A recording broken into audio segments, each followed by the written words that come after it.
যে আলুগুলো এগুলা কি করতেছেন আপনি? বাছাই করতেছি, এগুলা বাছাই করে কি করবেন? এগুলা বিক্রি করেছি। আচ্ছা, এখানে দেখতেছি কাজ করতেছেন, এই আলুগুলো কি আপনার? না, মালিক আছে। মালিক আছে। মালিক আছে। আপনি এখানে কি হিসেবে কাজ করতেছেন? আমরা হাজিরা হিসাবে কাজ করি। কত টাকা হাজিরা? 400-500।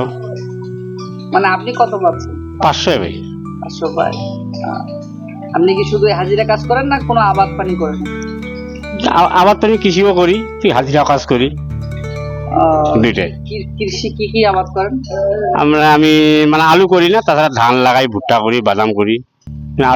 আলুর আবারটা আমরা করি না। এবার কি করছেন? ভুট্টা বাদাম করছেন? হ্যাঁ, এবার ওই মাটি কন্ট্রাক্ট দিছি তো, ওরা আলু করেছে, আলু করার পর কুমড়া লাগাইছে। মানে আপনার জমি আপনি আরেকজনকে দিয়ে আবাদ না করে আপনি আরেকজনের হাজিরা কাজ করতে আসছেন? হাজিরা কাজ করতেছে, আলু করতে তো প্রসব করতে হয় না। মানে আপনি নিজের জমি অন্যকে আদি দিয়ে আপনি অন্যের হাজিরা কাজ করতে আসছেন কেন? এটা একটু বুঝাই বলেন। কৃষিতে পড়তে হয় না, সংসার চলে না, এই জন্য হাজিরা দিতে যাচ্ছি। মানে আপনি মনে করেন যে আপনার নিজের জমিতে আবাদ করার থেকে অন্যের হাজিরা কাজ করা ভালো? এখন কি করবেন, করতেই হবে। আপনার কতগুলো জমি আছে? বেশি না, এগুলা বিঘা দুয়েক।